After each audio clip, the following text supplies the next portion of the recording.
नहीं, 1 मिनट। ये कैसे हो सकता है? जो आज का इतना आधुनिक विज्ञान अभी 250 साल पहले पता कर पाया है, वो सनातन धर्म के एक उपनिषद में हजारों सालों पहले लिखा गया था और आज भी ज्यादातर लोगों को इसका पता तक नहीं।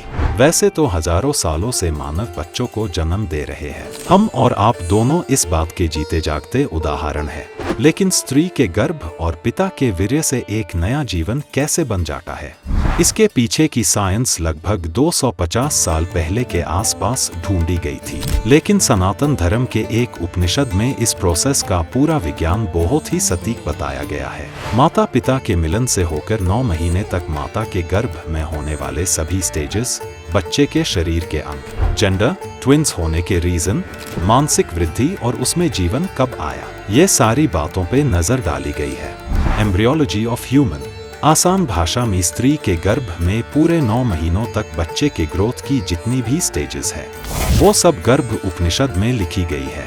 इसे महर्षि पीपलाद ने लिखा है और हम इसे वैदिक नॉलेज ऑफ प्रेगनेंसी भी कह सकते हैं। गर्भ उपनिषद कृष्णा, यजुर्वेद और अथर्ववेद से रिलेटेड है। साइंस ने सिर्फ डेवलपमेंट स्टेजेस ऑफ फीटस या फिर बच्चे के बॉडी पार्ट्स की ग्रोथ कब और कौन से महीने में बनते हैं ये बताया है, लेकिन गर्भ उपनिषद में ये भी बताया गया है कि किस स्टेज में बच्चे में कॉन्शियसनेस या जीवन आता है। इस वीडियो में हम जानेंगे कि how exactly life begins as per Garbha उपनिषद।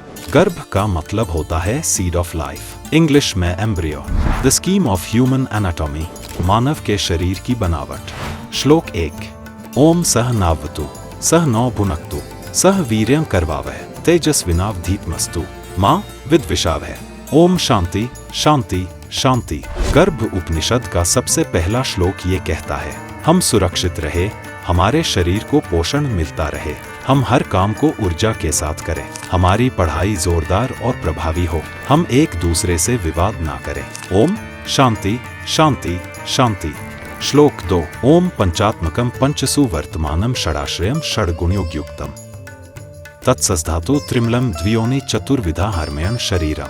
पिप्पलाद महर्षि गर्भ उपनिषद के दूसरे श्लोक में कहते हैं कि शरीर 5 तत्वों धरती, जल, अग्नि, वायु और आकाश, 5 स्टेट्स, 6 गुणों या क्वालिटीज, 7 धातु, 3 अशुद्धियों और 2 योनि से बना है और शरीर को 4 प्रकार के भोजन से पोषण मिलता है। श्लोक 3। तत्र पृथ्वी धारणे आपः पिंडीकरणे तेजः प्रकाशने वायुर्गमने आकाशम काश प्रदाने पृथक श्रोत्रे शब्दोपलब्धो त्वक् स्पर्शे चक्षुषी सूपे जिह्वा रसने नासिका ग्राणे उपस्थश्चानंदने पान्मुत्सर्गे बुद्ध्या बुध्यति मनसा संकल्पयति वाचा वदति।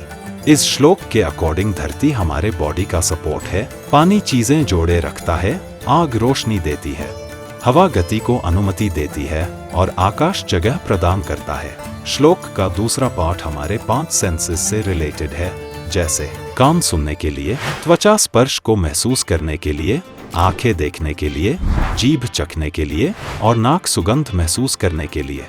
और इस श्लोक का आखिरी पार्ट बुद्धि और इंटेलेक्ट को हाईलाइट करता है। कोई भी शरीर बुद्धि से समझता है, दिमाग से सोचता है और शब्दों से कहता है। इस उपनिषद में काफी डीप में और बाकी चीजों का ब्रेकडाउन किया गया है। हम सीधा गर्भ और उसके 9 मंथ के प्रोग्रेस पर आते हैं। अगर आपको गर्भ उपनिषद को पूरा पढ़ना हो तो ट्रांसलेशन के साथ आपको डिस्क्रिप्शन में एक PDF लिंक मिल जाएगा। The development process of human embryo, embryo की विकास प्रक्रिया। श्लोक 4। ऋतुकाले संप्रयोगादिक्रवरोषितं कलिलं भवति सम्रात्रोषितं बुदुदं भवति अर्धमासाभ्यन्तरेण पिण्डो भवति मासाभ्यन्तरेण कठिनो भवति मासदेन शिरः संपयते मासत्रयेण पादप्रवेशो भवति। एम्ब्रियो पुरुष के शुक्र या सेमेन और स्त्री के शोणित या फीमेल एनर्जी के मिलन से ठीक 24 घंटे के बाद मिक्स होकर सेमीफ्लूइड बन जाता है। याद रखना, ये ठीक 1 दिन बाद होता है। 7 दिनों के बाद ये एक बबल बनता है। 2 हफ्तों के बाद ये एक ठोस सॉलिड स्फीयर का फॉर्म ले लेता है और 1 महीने में ये और ज्यादा कठोर सॉलिड हो जाता है। 2 महीनों में इसका सिर विकसित होता है और 3 महीनों में पैर बढ़ते हैं। श्लोक 5। अथ चतुर्थे मासे जठर प्रदेशो भवति पंचमे मासे पृष्ठवंशो भवति षष्ठे मासे मुखनासिकाक्षिश्रोत्राणि भवन्ति। चौथे महीने में पेट, 5वें महीने में कंधा, 6ठे महीने में नाक, आंखें और कान बनते हैं। 7वें महीने में एम्ब्रियो में जीवन यानी कॉन्शियसनेस आती है और 8वें महीने में ये हर मायने में एक कंप्लीट लाइफ हो जाती है। ये तो हो गए लगभग सारे प्रोसेसेस जो एक बच्चे को माता के गर्भ में विकसित होने में लगते हैं। गर्भ उपनिषद में ये भी बताया है कि बच्चा लड़का या लड़की होने का कारण क्या होता है। Gender conception of twins embryo का जेंडर और जुड़वा बच्चों का फॉर्मेशन। श्लोक 6 पित रेतोतिरिक्तात् पुरुषो भवति मातुः रेतोतिरिक्ताल्स्यो भवन्त्युभयोर्बीजतुल्यत्वान् पुंसको भवति। अगर पुरुष का वीर्य अधिक प्रभावशाली है तो एम्ब्रियो लड़का बनेगा और स्त्री का शोणित ज्यादा मजबूत होने से लड़की। अगर वीर्य और शोणित बराबर है तो ये नपुंसक या इंटरसेक्सुअल बनता है, ना तो पुरुष ना ही स्त्री। लेकिन ये एक्सप्लेनेशन मॉडर्न साइंस के अकॉर्डिंग गलत है। मॉडर्न साइंस ये कहता है कि बच्चे का जेंडर पूरी तरह से पिता पर डिपेंड करता है। हम सबने बायोलॉजी में XX और XY क्रोमोसोम्स को पढ़ा है। स्त्री के पास XX फीमेल क्रोमोसोम्स होते हैं जबकि पिता के पास XY दोनों मेल फीमेल क्रोमोसोम होते हैं।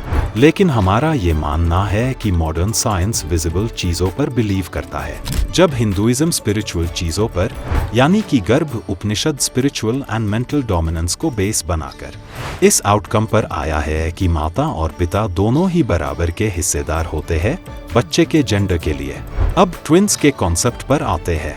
श्लोक 7 अन्योन्य वायु परिपीडित शुक्रवैद्याद्वि धात्नोः स्यात्ततो युग्माः प्रजायन्ते। जब वीर्य स्त्री के वायु के प्रेशर या प्रभाव से दो हिस्सों में टूट जाता है तो ट्विंस का जन्म होता है और मॉडर्न साइंस की ट्विंस एक्सप्लेनेशन भी यही कहती है। इस उपनिषद के कुछ वर्जन्स एंड राइटिंग्स में क्विंट्युप्लेट्स यानी एक बार में 5 बच्चों के जन्म के बारे में भी बताया गया है। Psychological spiritual state of the embryo, embryo की मानसिक और आध्यात्मिक अवस्था। जो कुछ स्त्री खाए या पिए वो नर्व्स और वेसल्स से बच्चे तक जाता है और यही चीजें भविष्य में बच्चे के कौशल्य का सोर्स बनती है। 9 महीने में बच्चा बाहरी सभी सिग्नल्स को पूरी तरह से एक्सेप्ट करने की कैपेबिलिटी रखता है और इसी समय उसे अपने पिछले जन्मों का स्मरण भी रहता है और वो अपने पिछले अच्छे और बुरे कर्मों को याद करता है। इस स्टेज में ये भी कहा गया है कि बच्चे अपने आने वाले जीवन के बारे में सोच विचार भी कर लेते हैं, जैसे संख्या योग का पालन करके मोक्ष की प्राप्ति करना और जन्म मृत्यु के साइकिल से बाहर आ जाना। जैसे ही बच्चा स्त्री के गर्भ से बाहर आता है सबसे पहले उसे माया स्पर्श करती है और जैसे ही माया बच्चे को छूती है वो सब भूल जाता है और वहीं से उसके इस जीवन के अच्छे और बुरे कर्मों की शुरुआत होती है। अब आते हैं गर्भ उपनिषद के सबसे इम्पोर्टेंट पार्ट पर, जो आज का आधुनिक विज्ञान भी पूरी तरह से समझ नहीं पाया है। एग्जैक्टली किस स्टेज या टाइम पर बच्चे में जान आती है। 7 महीने में ही गर्भ में पल रहे बच्चे को लाइफ एलिमेंट का स्पर्श होता है।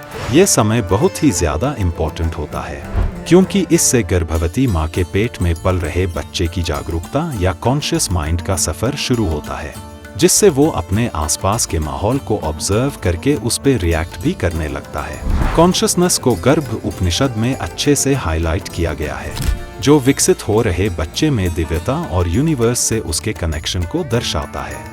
आसान भाषा में बच्चा जन्म लेने से ठीक पहले तक उसके और ब्रह्मांड के बीच के सारे रिश्ते और परम सत्य को बखूबी जानता है, लेकिन माया को छू लेने के बाद सारा ज्ञान भूल जाता है। भगवत गीता में भी भगवान श्री कृष्ण कहते हैं, इच्छा द्वेष समुत्थेन द्वंद्व मोहन भारत सर्वभूतानि सम्मोह सर्गे यान्ति परन्तप। By the rising together of desire and envy, by the confusion of duality, all beings, when born, fall into the state of forgetting.